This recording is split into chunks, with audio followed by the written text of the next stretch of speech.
विजय असो. महाराष्ट्राचा बुलंद आवाज शरद पवार. शरद पवार.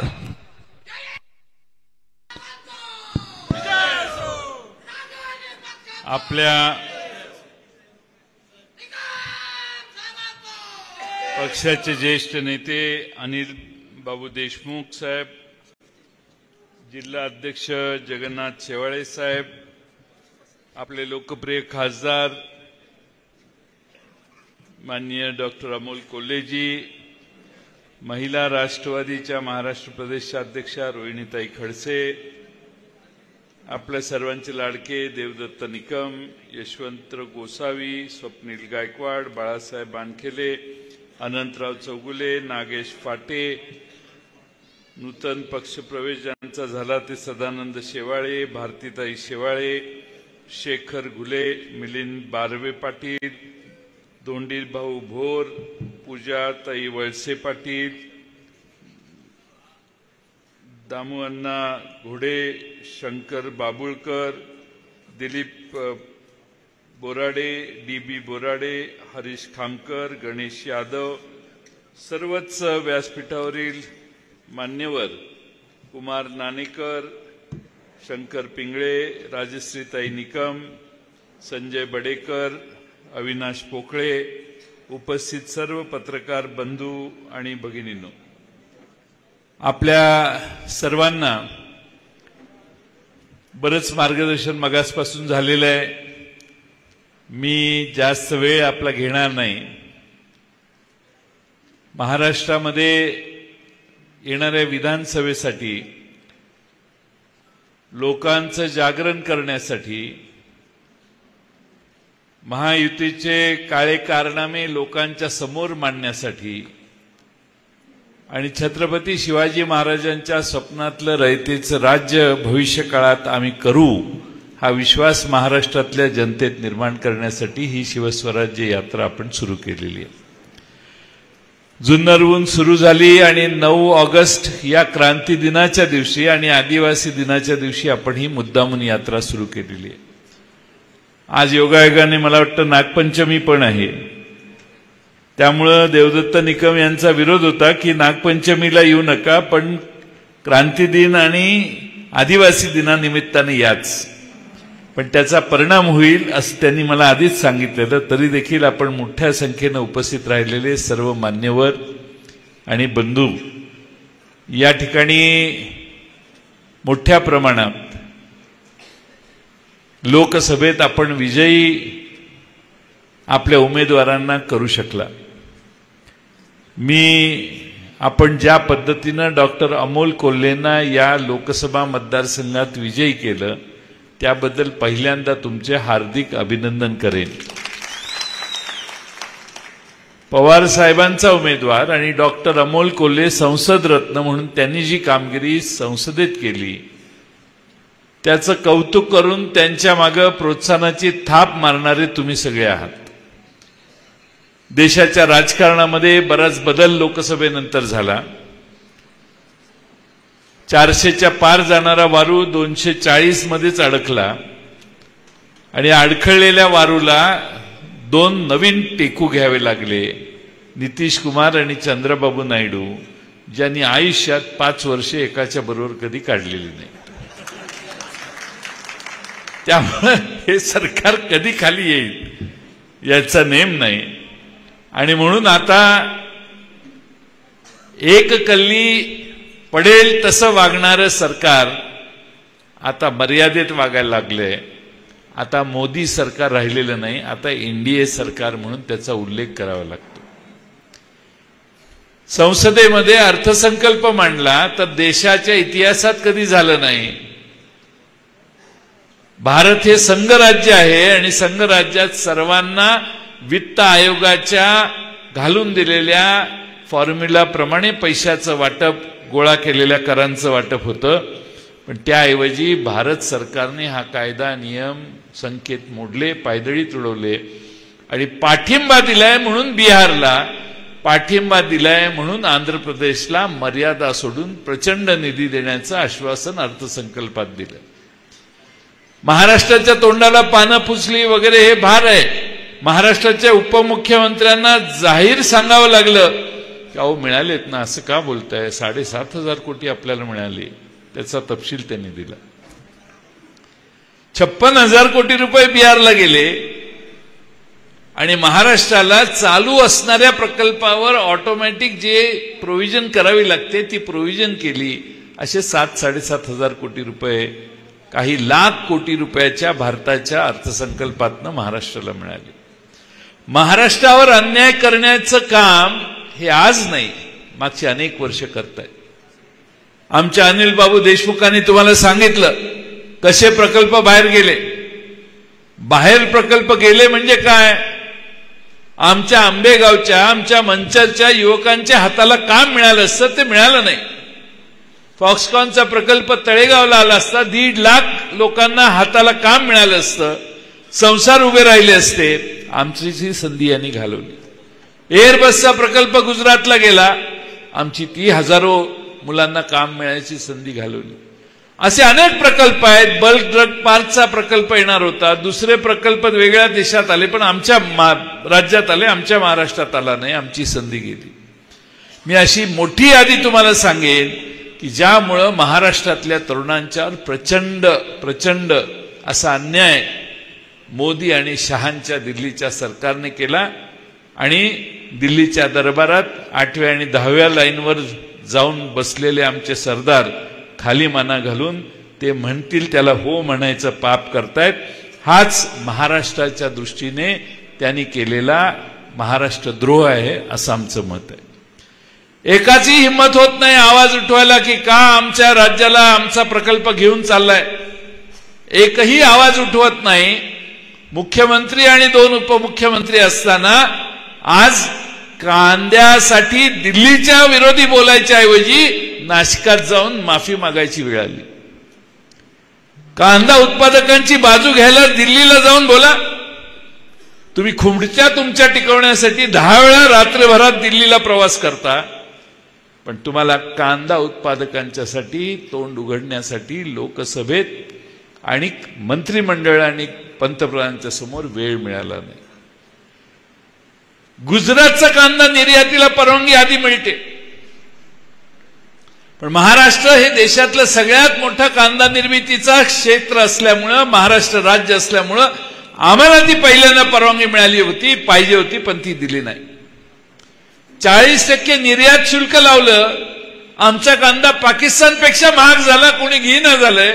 पाकिस्तानच्या शेतकऱ्यांना मदतही करतील अप्रत्यक्षपणानं, पण महाराष्ट्रातल्या कांदा उत्पादकांचा द्वेष करतात. हेच वारंवार लोकांच्या समोर यायला लागले.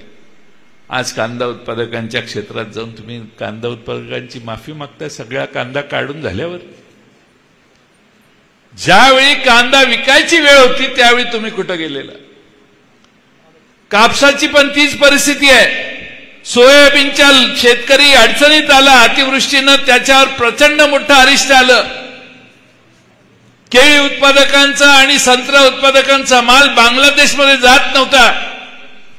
एक काल परवा मी क्लिप बघितली बांगलादेश बद्दल.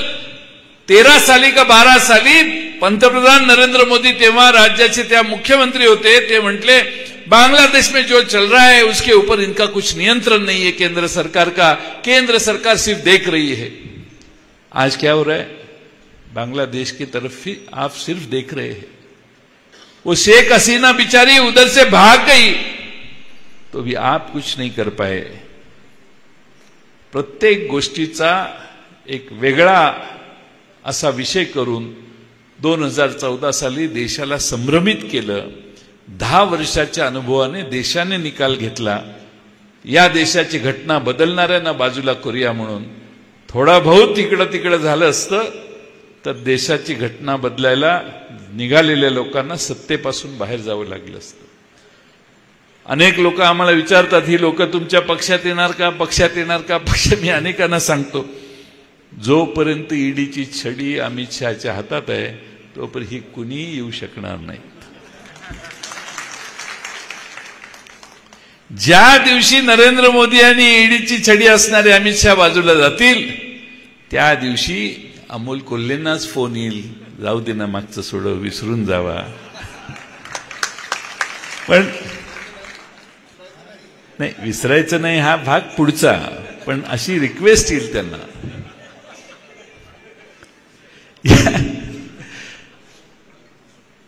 त्यामुळं पत्रकारांना मी सांगतो, असं कोणी येणार नाही आमच्याकडं.